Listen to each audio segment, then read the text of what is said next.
grandes centros ou as cidades em geral possuem grandes agitações culturais.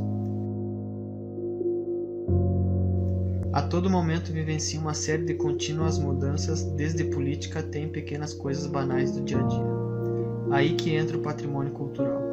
Um dos grandes transmissores da mudança que a sociedade vive. São tudo que criamos e queremos preservar. Os monumentos, as obras de arte, as festas, músicas, comidas, tudo. A pergunta é como planejar ou programar o novo sem desrespeitar as memórias passadas.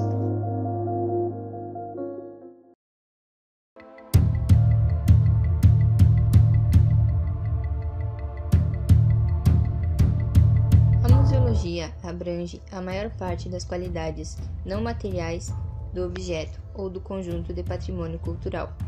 É um campo de estudos que se dedica à relação entre os museus e o ser humano, usando o patrimônio como grande recurso para transformações no âmbito social e econômico das comunidades, buscando um caminho de desenvolvimento sustentável, mantendo o passado intacto.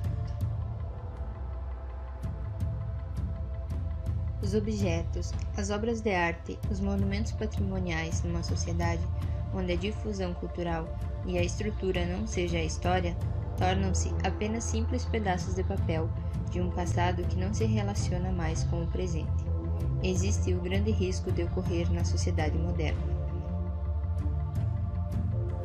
Os patrimônios culturais são conjuntos de bens, manifestações populares, cultos, tradições, tanto materiais quanto imateriais, que são reconhecidos por sua importância histórica e também tudo aquilo que pertence a determinada região. No Brasil, existem diversos exemplares de patrimônios culturais. Como exemplo, as cidades de Salvador, na Bahia, e Rio de Janeiro. Existe neles a memória coletiva. São exemplos vivos do diálogo entre tradição e a inovação.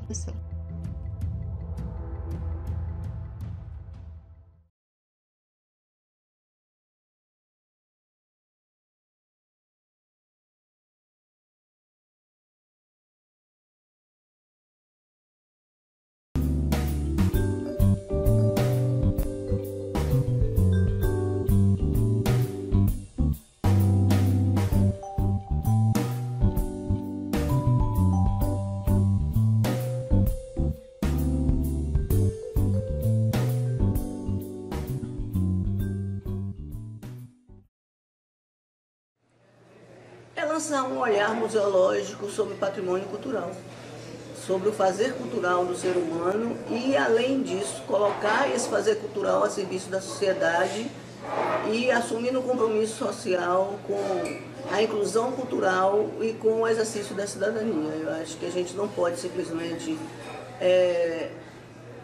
definir o processo de musealização como uma técnica museológica.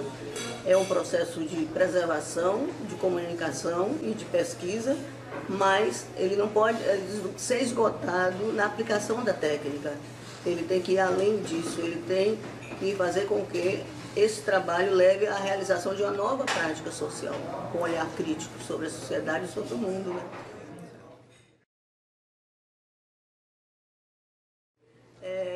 Acho interessante até vocês terem usado o termo banais, né? O banais que geralmente é tido como algo que é deixado de lado, que não é considerado como parte da nossa cultura, e vocês terem pensado esse título para o museu.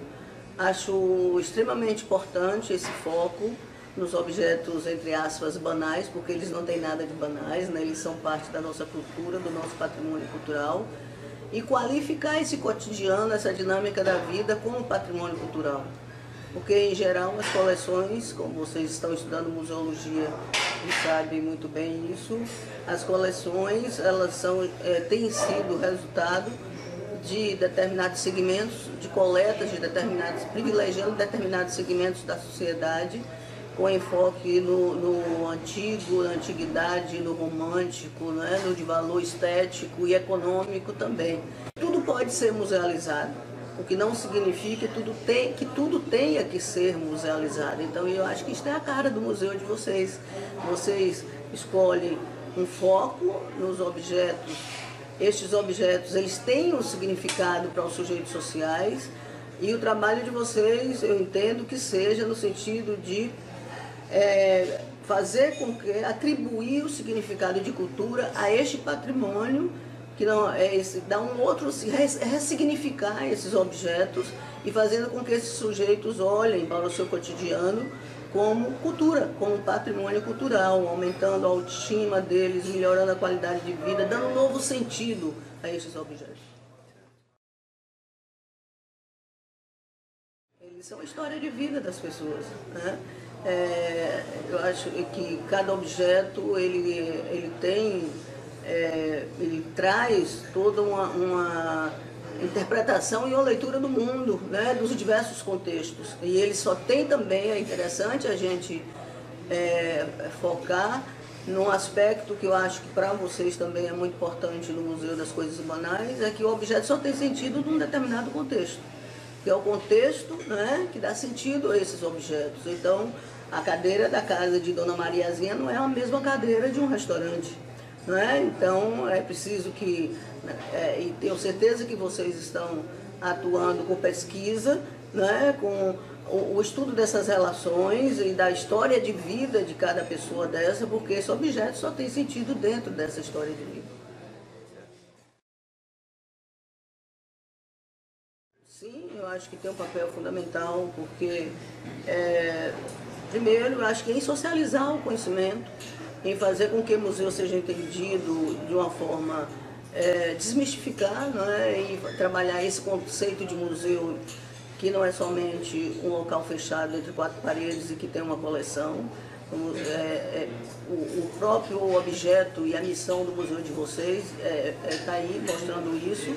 E eu acho que sim, que qualquer museu pode lançar mão das mídias, pode. E o museu virtual, eu acho que também ele não pode se esgotar nele mesmo, ele tem que estar também em interação com outras tipologias de museus.